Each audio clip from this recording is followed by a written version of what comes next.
একক অভিনেতা হিসেবে আমি এখনো পরিপক্কতা আসেনি। পুরো নাটকটাই হচ্ছে আমাদের দেশমাতৃকাকে নিয়ে, আমাদের বাংলাদেশকে নিয়ে, বাংলাদেশকে ধারণ করে, বাংলাদেশকে লালন করে। আমি কাদামাটিতে একজন অভিনয় শিল্পী হিসেবে কাজ করছি।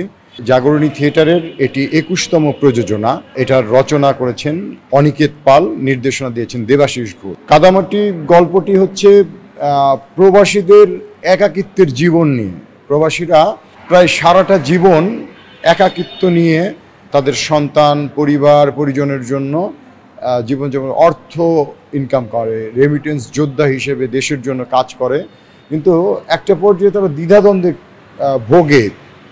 তারা কি দেশে ফিরে যাবে, বিদেশে থেকে যাবে? আসলে এই টানাপোড়েনটা হচ্ছে অস্তিত্বে বা শিকড়ে ফিরে যাওয়ার টান, কিন্তু আলটিমেটলি কিন্তু এই টানটা পূর্ণাঙ্গতা পায় না। কারণ হচ্ছে একটা সময় যে কোনো কারণে সে ওখানে কিন্তু একটা শেকড় গেড়ে নেয়, যে প্রতিটা মুহূর্ত আমাদের জীবনে কিন্তু প্রতিটা মুহূর্ত, প্রতিটা সময় নতুন নতুন শিকড়ের জন্ম দেয়, যেই শিকড়কে ধারণ করে আমরা পরবর্তী পথগুলো চলি। এই পথগুলো চলতে গিয়ে আলটিমেটলি এই লোকগুলোর, এই প্রবাসী যোদ্ধা যারা, তাদের আর ফেরত আসা হয় না।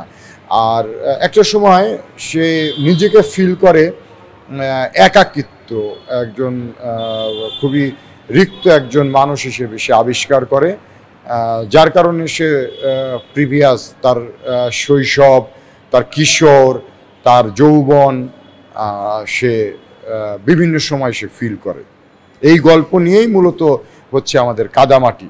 আমি মনে করি যে গল্পটা একক অভিনেতা হিসেবে আমি এখনো পরিপক্কতা আসেনি, যেরকম পরিপক্কতা দরকার নাটকের ডেপথ অনুযায়ী সে পরিপক্কতা আসেনি।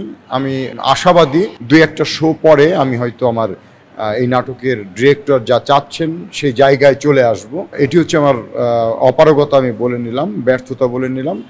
আর আশার বাণী হচ্ছে যে এটি শুধু প্রবাসীদের জন্য নয়, এটি একজন বাংলাদেশি হিসেবে, বাংলাদেশের মানুষ হিসেবে এটি প্রতিটি মানুষের হৃদয়ে এটি গেঁথে থাকবে। কারণ হচ্ছে পুরো নাটকটাই হচ্ছে আমাদের দেশমাতৃকাকে নিয়ে, আমাদের বাংলাদেশকে নিয়ে, বাংলাদেশকে ধারণ করে, বাংলাদেশকে লালন করে।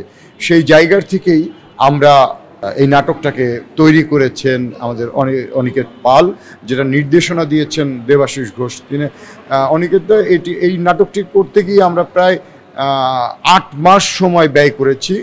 অনিকেতদা স্ক্রিপ্টিংয়ে প্রায় ২ থেকে ৩ মাস সময় নিয়েছেন। আমরা প্রায় ৪ থেকে ৫ মাস সময় নিয়েছি এটা অভিনয় বাস্তবায়নে।